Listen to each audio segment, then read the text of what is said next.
Hey guys, welcome to Get Busy Watching. I'm your host, Honest Dan. Let's talk movies.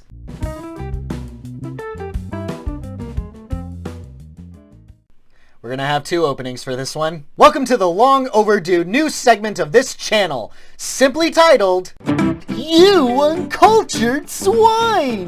Boo, you stink! This segment is basically just pointing at me and laughing at my lack of education. And we're kicking this off with something strong.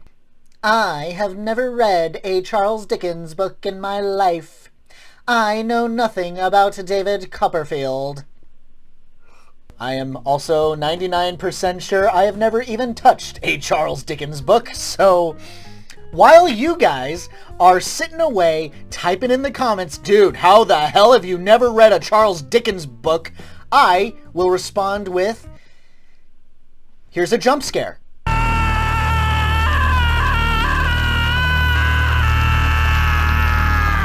Some of you hate spiders. I hate centipedes. Nope, none of that was a joke. Well, the tone was a joke, but nope, the actual information of me never having read a Charles Dickens book in my life is very much true. Like I said, point and laugh. I do it all the time. I'm not sure what else to say on the matter, so let's just carry on and pretend I never said anything. Let's see who made this movie. The director is Armando Iannucci. I am 90% sure I mispronounced that. Sorry. He has directed in the past The Death of Stalin. Did I like that movie? I think I liked that movie. Yeah, I liked it. He also co-wrote the movie alongside Simon Blackwell. They must know each other because they both worked on Veep. I don't watch it, but well, there you go. And it stars Dev Patel. Y'all should know who he is. Basically Slumdog Millionaire and Lion. Do we mention that he was in Last Airbender? He was the best part of it. Also stars Tilda Swinton. Again, all of y'all should know who she is. Rapid fire, she's been in the Marvel movies, basically Avengers Endgame and Doctor Strange. She was the Ancient One. She was in Suspiria. Love that movie. The remake, by the way. She had dual performances as the old doctor dude. Yes, that was her. I could not tell that was her. And she was also one of the witches. Actually, she was two witches. She was like one of the grotesque looking one at the end and the normal one. She's got a long career behind her, so if you don't know her name, you've definitely seen her work. And Hugh Laurie, Stuart Little, House. Primarily what got me to watch this movie is I also watch What Culture, and they basically said that this was one of the best movies of the year so far. So I had to give it a shot, and, well, I was kind of interested. I like anything Dev Patel, and certainly anything with Tilda Swinton in it, so star power alone was enough to get my ass in a seat, so this is my honest opinion of the personal history of David Copperfield. Are you David Copperfield? I am indeed. We could keep him as a little pet. It was a joke, I'm sorry. I've been attempting to learn gentleman's humour from a book. I'm disappointed. I don't like it that much, actually. Let's start with the positives, though. The movie starts off actually pretty strong, I have to admit this, and even a little stylish. It does that annoying cliche where it starts basically at the end of the movie where the character narrates his entire life. I'll get to a complaint about that in a little while, but basically it shows us David Copperfield literally walking us through his life. Like, he's guiding us to his birth, he's guiding us to when he was a child, and it's actually kind of unique in that way. I don't think I've ever seen even a quasi biopic start off like that. Again, I have complaints later, but that's like I said, for later. I also admit that this movie did have some idea of really good comedy. At the very least, you do get some really good visual comedy. Almost to the point where it feels like a cartoon. Are we expecting visitors? Bailiffs, hide the spoons! It's the rack! The rack! Got it! Like all the great old establishments, we have our little traditions. Good morning. This calls for a celebration. Hooray! Hooray. I was thinking more along the lines of Tea. Janet? Yes. Tea. Tea. Hey, Janet. Hi there. How can I help you? And as I mentioned before, I like anything with Dev Patel and Tilda Swinton, and lo and behold, they're amazing. They're all so good. What are you doing? Medicine. Reviving you. This is salad dressing. Is it? Especially Swinton. Oh my god, this woman kicks another woman off of a fucking donkey. Oh my god, I was dying of laughter. Off you go. This is a donkey-free zone. Move it. And though I have more than a few things to say about Dora as a character, I did really like this scene with her. Will the lady be in soon with some tea? I will fetch some tea. The lady does not exist. Oh, I'm sorry to hear that. Will she ever? Actually, I do want to backtrack a little bit on Patel's performance here. He's not bad. For the most part, he's actually really good in the movie. Do you know Wickfield? Is it too early for sherry? But as soon as the character Dora comes into the picture, he has this weird, or at least his character has this weird instant love at first sight thing going on. And the performance is so painful. He's tripping over his words. The comedy physically caused me harm. Like, oh my god. Just watch. I apologize for my rudeness. Oh, he's apologizing, Jip. Shall we forgive him? He says we shall. Thank you, Chip. Think nothing of it, sir. Speaks very well. It was actually me. I like to pretend he speaks. Some people think it idiotic. Oh, no. I do it myself all the time.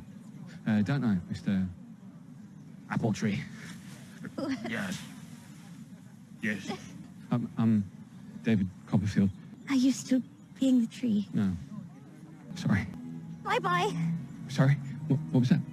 Just Jip. Bye-bye. Tree. Apple tree. I know. Sorry?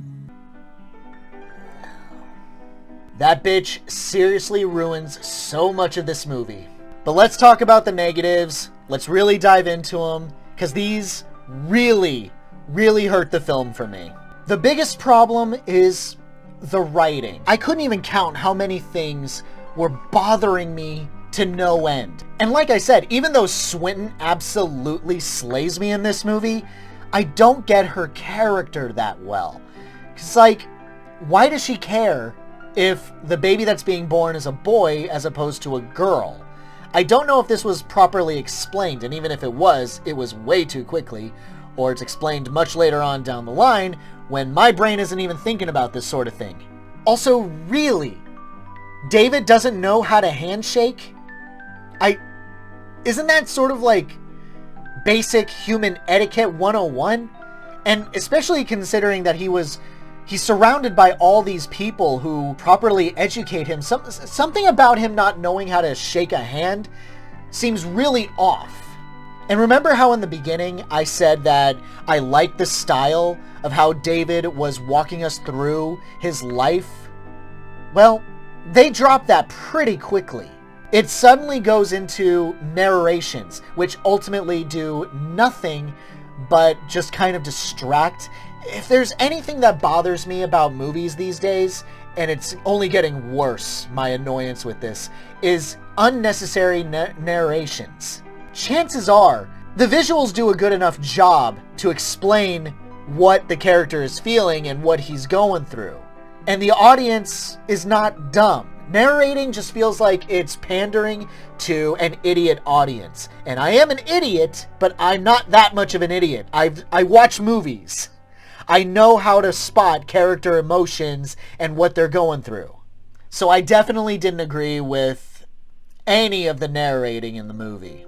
And while I acknowledge that this movie is trying to be a feel-good film, it just, at times, its lighthearted moments feel way too cartoonish.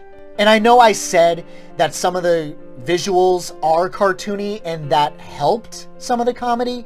At times, it just went way too far, like this henchman dude. You know my rules. Rules. half a day's pay per bottle. A bottle. The famous biting boy. Here, Biting boy, yeah. I have the happiness of knowing your stepfather. Father. A man of a strong character. Character. Tie it to him, Tungay. To him, Tungay. That's me. Sorry. What is that? Literally, only cartoons seem to do that. Or really bad kids' movies. I also kind of felt like when certain scenes start happening, they sort of just kind of do that. They just happen. I'm not even sure what led up to Mr. Macabre getting arrested. I mean, sure, he's a scoundrel, he's a rip-off artist, the guy is always scheming. It feels like very contrived ways to get from point A to point B, and certainly one of the highlight scenes, one of the emotional powerhouse scenes, or at least you would think it would be, is when we find out that David's mother died. This scene, which you could probably see in the trailer, that's exactly how it's played out. It's like they're trying to insert bad Marvel-style comedy. Your stepfather informs Me. that your mama is ill. Ill. I won't deceive you. Very ill. Very ill. Dangerously ill. She's dead.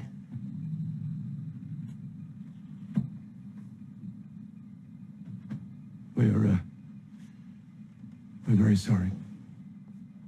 This dude who has been separated from his mom for years just found out that she died. The scene is played out so horribly. It is an emotional wasteland, and that's just awful. Sometimes the high energy is really unwarranted. It feels like it's really forced. Like, please know that we're trying to make you happy. We're trying to make you feel good about yourself. This is a fun story. And it's just really in your face sometimes. In a better movie, I can see this working, but for me, it felt so contrived. I also feel like throwing in a bad guy pretty much at the middle of the movie, Uriah Heep, who has these ambitions of being more respected in the house that he serves. This is in the middle of the movie. It takes too long to get to this point, and it just feels hollow. Like, oh, now the movie's starting. So what was the point of that whole first hour that I was watching? And ultimately, it's not even the main focus of the story. See, that's kind of the thing. It's like this movie is a television show that just crammed a bunch of episodes together. Random ones, too. Yes, it's in chronological order of David Copperfield's life, but geez. It's just like, here's one section of David's life, let's just jump to the next one. With no rhyme or reason. There's just no real flow to it. At least I didn't think there was. And why does Morfydd Clark play two roles in this movie? She is both David Copperfield's mom and Dora. Why? I mean, okay, I get the idea that the reason why David falls in love with Dora, it's because she reminds him of his mom, but that's not ultimately who he ends up with. So, even though we can see the intended purpose behind Dora, what's the point if that's not who he's going to end up with? This movie makes so many choices that I just do not understand. Speaking of Dora, I hate Dora! I was convinced the famous soprano was practicing upstairs. Oh, exciting. Who? It turned out to be you. Oh, I see. A compliment. Off you. Oh no, I like Dora. It reminds me of doors, and doors are such jolly useful things. Dora, may I be frank? Oh no, I hate hearing frank expressions. Say it like Jip. Really? Mm-hmm. If you'd like me to die if you say the word, Oh and I'll... no, don't die. If you were dead, you'd miss Jip's new trick. Speak. Speak. Speak. Speak. Quiet. Please make it stop. Overall, it just feels like this is yet another rags to riches type story. I've seen many of those, and it just doesn't do it for me. Granted, it doesn't hit the same tropes, like when David accumulates his wealth, he suddenly turns into an asshole, but it still has similar beats. That's not to say it doesn't have its good moments, it obviously does. The performances can be really good. Tilda Swinton, as I've said numerous times, is fucking great. It's all wasted on a movie that I feel is really disjointed, unfocused, and, like I said, feels like a TV show. Just with a bunch of episodes crammed together for no rhyme or reason. Hard to say if I recommend it. Honestly, not really. If you don't see it, you're not missing out on much.